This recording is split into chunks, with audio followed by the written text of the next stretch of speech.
Hi guys, it's me, just listening again.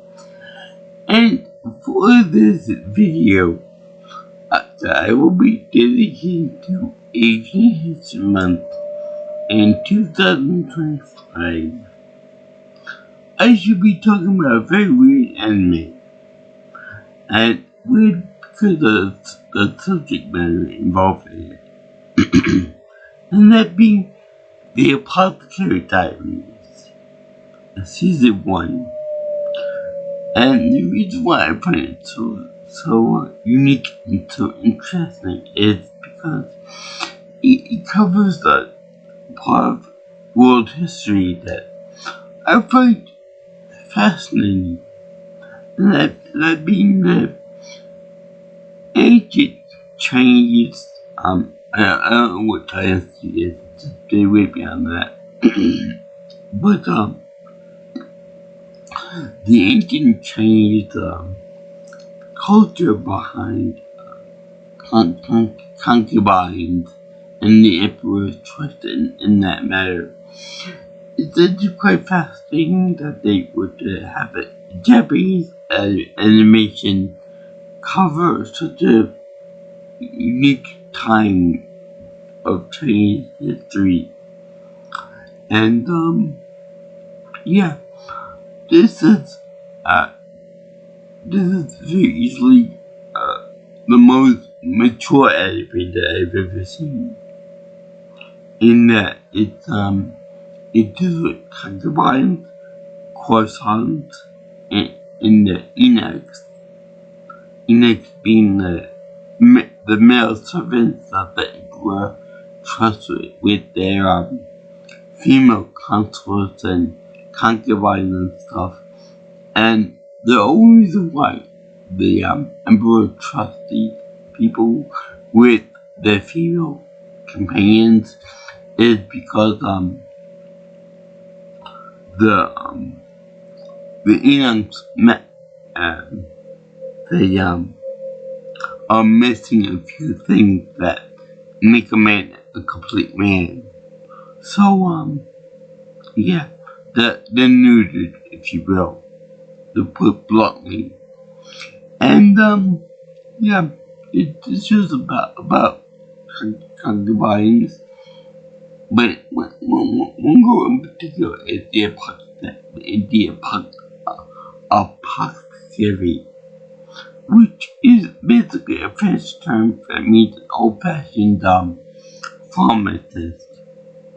And she's a great character, I should say, because she's mad smart, and she's super smart, and they pay her to be kind of like a Detective Conan, or I guess Sherlock Holmes. And it's very, very good. She's very good at puzzles, and she starts out as a royal taste tester to make sure that the meals that these concubines receive aren't going to be tainted with poison or something or other. So that's pretty cool in that regard. But she's a little bit too obsessed with poison because she's gotten to the point where her tastes are so fine-tuned to poisoning that she's immune to most poison, like yogurt, and she's very she takes pride in her work, and she's obsessed over things like fubu, which is puffed fish, and like something like lilacs, or the other fine poisons that we know and love. I don't think that she's covered mercury yet, but she will also in season 2, which I can't wait to see. So anyway, the main character of the apothecary, her name is Mao, which, yeah, let's get that out of the way first. I have a feeling that she was named after the great leader Mao Zedong. Yeah, I'm not apologizing if it sounds like I think it's a monster, or it was a monster, and apparently a pedophile too. But anyway, she named us Mao Mao, which later on in the street they refer to her as Jiao Mao, which I don't know. I feel like the name could be a matter of respect, respectability for her that they call her that. Anyway, Mao Mao, which is a very cute name for the cutest little girl in the whole world. And she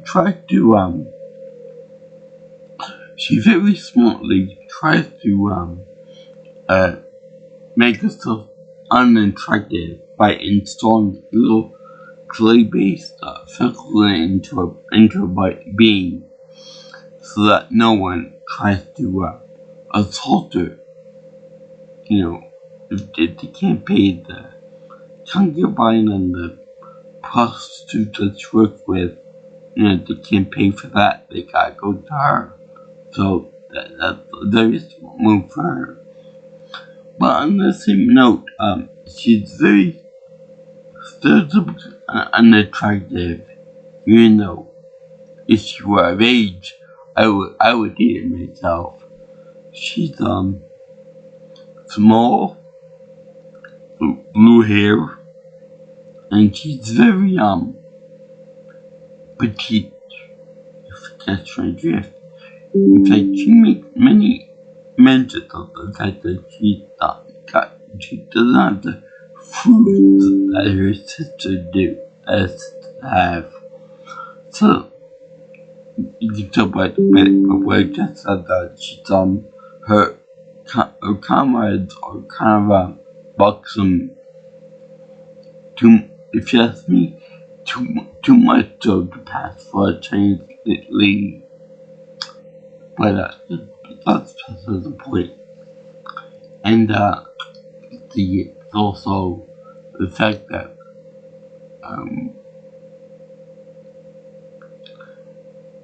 she has to teach the more important ladies that work with the emperor and stuff to reproduce and stuff. She had to teach them like dirty tricks from a prostitute, people who work for beforehand, and they had to teach them like how to use the body to please the emperor, which is actually kind of weird because you would think that being concubines, which means basically mistresses, you'd think they would have the down pat that they could do all that without having to be taught by someone that were prostitutes. And to be funny because even though she is cute and the subject matter is kind of very mature and that kind of thing, she obviously has the drawing and stuff that's more mature, more like just like a rabbit, if you will. But in any case, they still draw Mama and some of the other characters with chibi effects, and they put like cute little sweat droplets on them, kind of just like a regular anime. But that's pretty funny because even though the anime is really mature, I should say, because of nudity, I could barely see any scenes in it that would qualify for nudity. I could see in the opening when they have her gliding down like wearing some kind of a gliding airsuit, or say like transforming like the Sailor Moon and the Silver Scout and all that. But other than that, I really couldn't see that. well, I'll talk about the theme song for in a minute. But then there was this one episode where they were like showed a picture of a naked woman on from the side view, and she couldn't see anything, but you could see why they would label it as nudity, because that was somewhat like nudity, and it was a little bit distracted, but I couldn't really see anything really bad. It was more like a blue vision of nudity, and of course they have smoking in it too.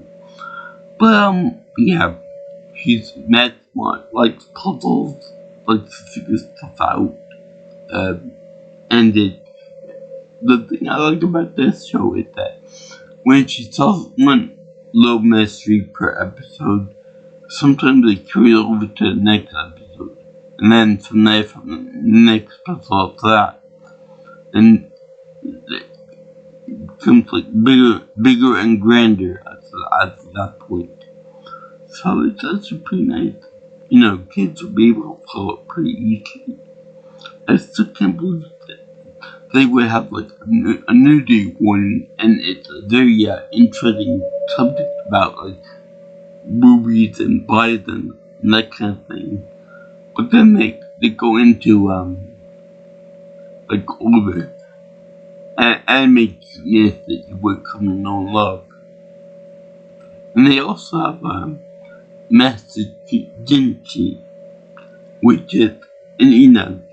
Well, not really an Enoch, but they call him an Enoch. But he's a real pretty boy. Not like a lady boy, but like a man boy, a man. But he uses chemical processes to subdue his manliness. So he's not really real Enoch in my books, at least, because if it was a real Enoch, he wouldn't have the potential to become sexually active. And they build it like in the end, last frame of the opening theme song, they have them two, Mamo and Jinchi, to be kind of like a detective duo, like Sherlock Holmes and Watson, Dr. Watson, which is very cool because he's just as intriguing and as curious-minded as Mamo. Maybe not to such a poison and all that, but it's really pretty cool. Got live in their hair, purple hair, which is a questionable choice for that character, but this is the point. Anyway, you can tell that this is a Chinese thing too, because of all the instrumentation being like all the ancient Chinese instruments, like that. I can't imitate noise, but you know what I'm saying. And they got the hair buns in it too, like Chinese people had in the past.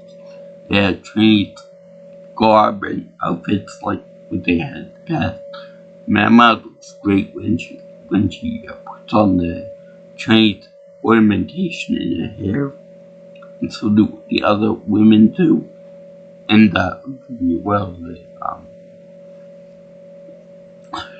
there was one episode in which they had Master Jinchi, who's Mama's boss, this thing. He wants to work among the common people, like Princess Jasmine, Aladdin type of deal, and they have Mamo make him ugly because that's such a pretty boy. Quite literally, actually, much to the effect that if any common woman would look at him, naked or topless. They would cream themselves. So basically, it's like the opposite of Pretty Woman, and they they give him a gut, and they make him out to be the Godfather, like with the cotton balls in the mouth too. So it was actually real funny for people who've seen that movie before, the first Godfather movie. Anyway, now let's talk about the theme song.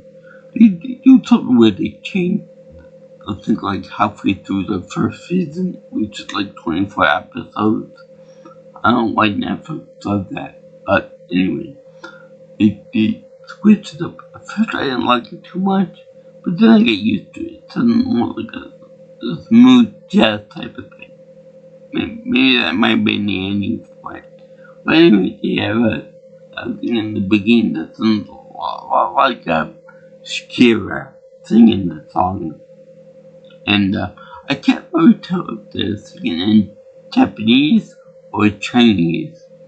Either way, it would be appropriate being that Japanese animation based on Chinese, history, culture, whatever you want to call it. And they also have like Jinchi, Lee Gyokyo, if I'm pronouncing that right. Well, Gyokyo is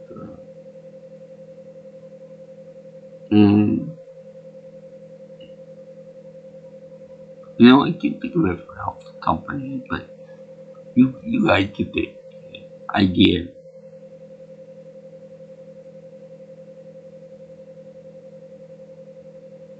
And they use the technology of time, like fireworks. They use lens burning and kind of string of light and stuff, which is actually really cool. Use little melody too. And back on the topic of fubu, the puffed fish. I feel like that didn't come into refinement until later on in world history. The cutting up puffed fish to the point that you can eat it. Otherwise, it's just poisonous to death. And speaking of death, they also invoke the death of a child, of a baby. So, yeah, the show can get pretty dark. And I think that it also has to do with, one episode or two had to do with suicide too. So it can get pretty dark in there. I actually appreciate that a little bit. Not everything can be like Camp Tower, like happy little time or successful and all that. So yeah, it shows actually kind of nice in that regard. Well, there, they talk about partying and stuff like that, and that she is smart to use cotton cloth and all of that to be outside in the cold weather. They talk about her family, his family, and they talk about her that she was put up for adoption by her biological father, and their mother was not part of her and that kind of thing, which goes in line with how women were treated back then in China, how they're treated now in China too.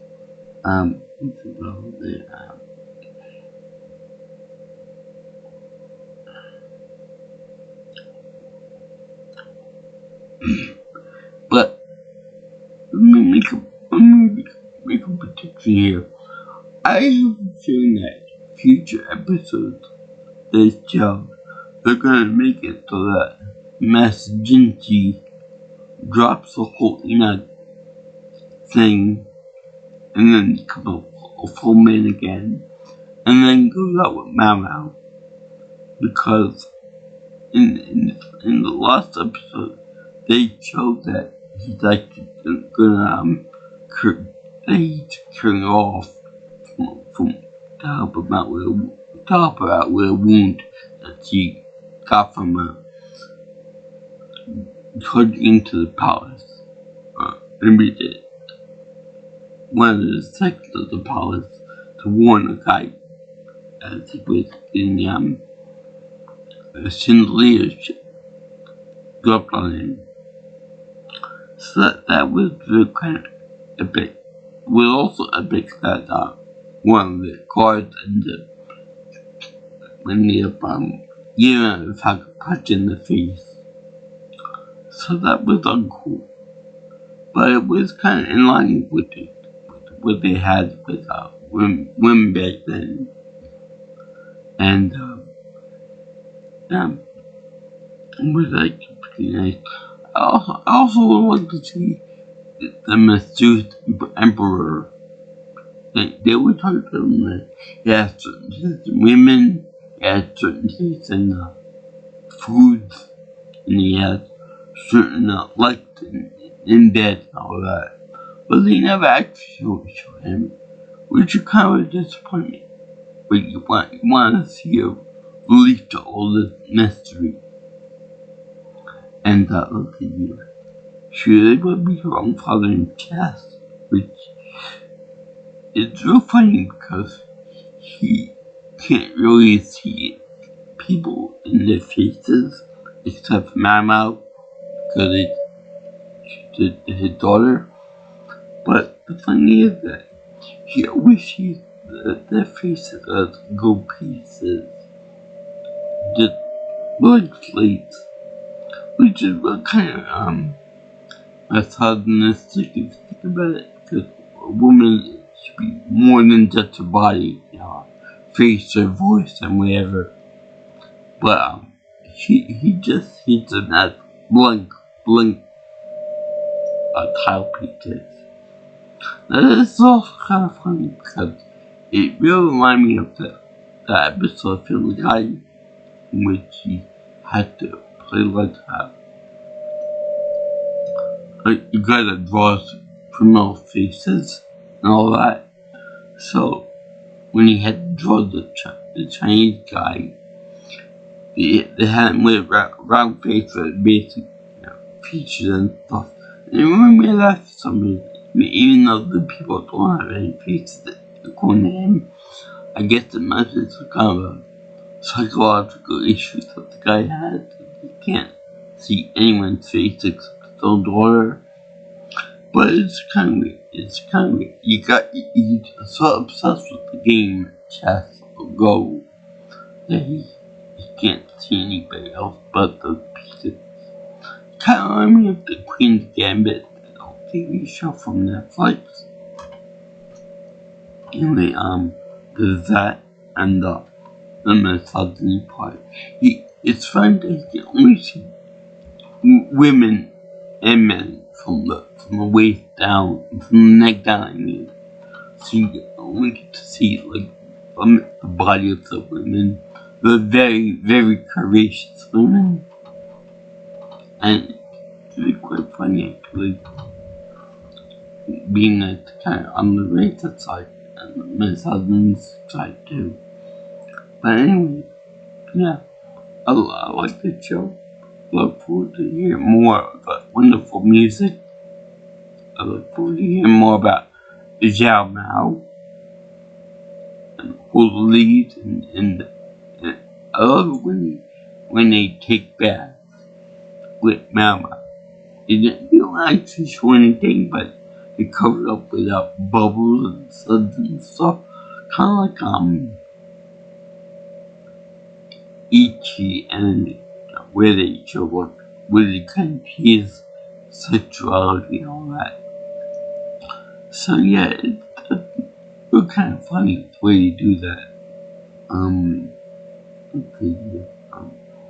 Yeah, for a show that did more those things like concubines, mistresses, and suicide and death of children. So I did pretty nice. So, and it showed that, I like this show too because it shows that these women have personalities, they like, dislikes, they have favorite foods, favorite pastimes. They're not just a sex object.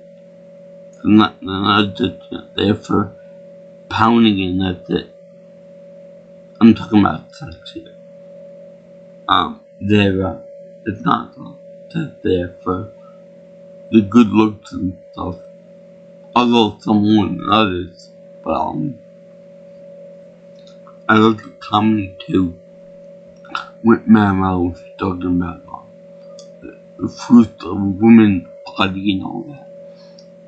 More kid friendly than anything else. And it's actually pretty funny. Plus you get to, people will like to look up what some of these words mean, like croissant, apothecary. It's actually right to be quite little smart aleck. Quite a smart woman for a girl in China. I think she said she's 17 years old, which is old, which is young for a college girl. She's always learning, she's always curious, she always wants to take things apart, she always wants to solve the problem. She's very young, good in that regard. Same way, didn't she? Pretty much allowed her to fulfill curiosity role. And yeah, that is really nice in Chinese culture.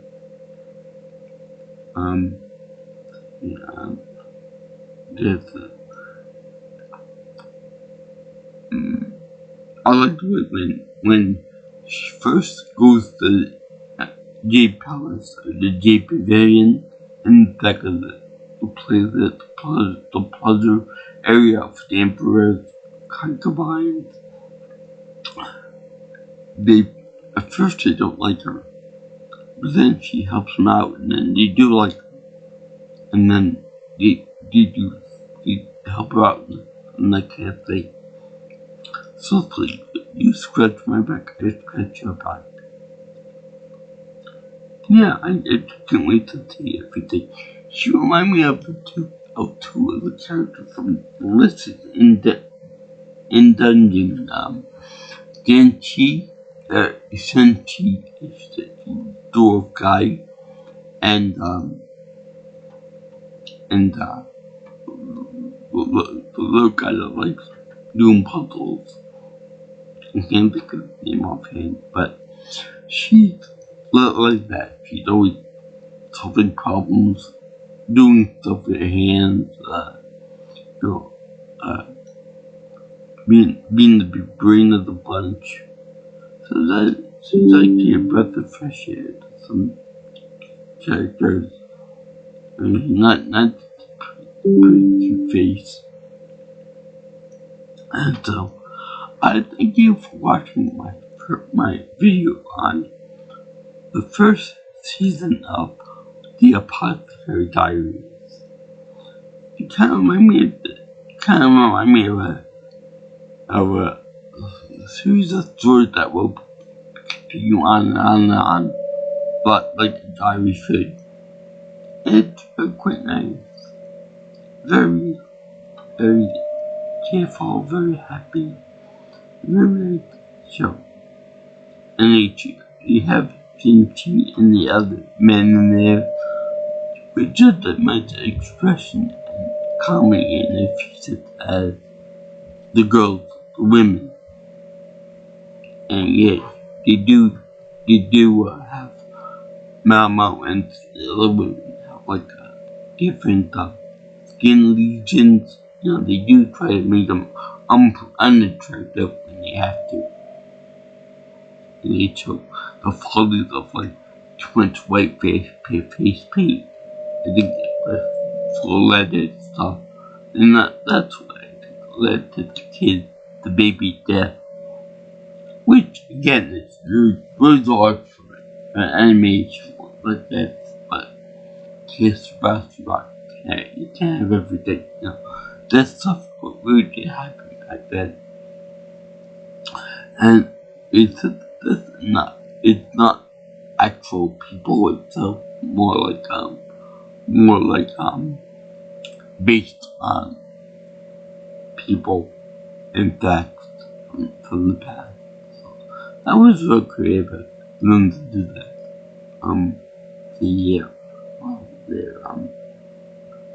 Yeah, it's very awesome. I recommend it to everyone.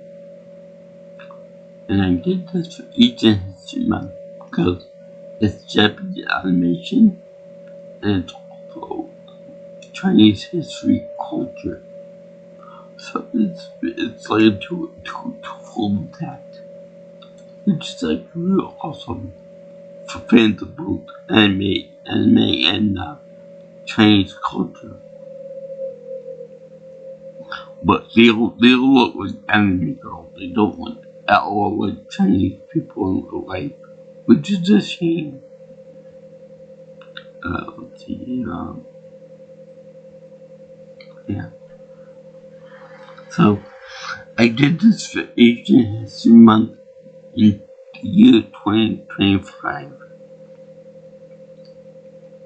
As such, I give this my happy face of approval because whenever Mama solves a problem or absolves someone of wrongdoing or whatever, she should wear these blood glasses like happy here, and she should say respect and apologize to anyone that questions her.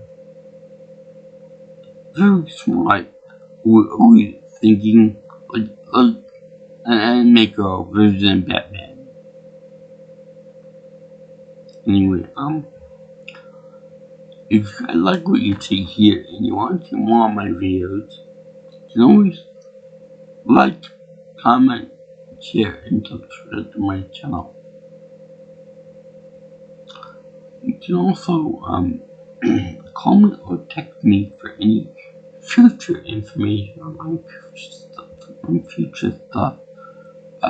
Call me or text me at 631-707-3707.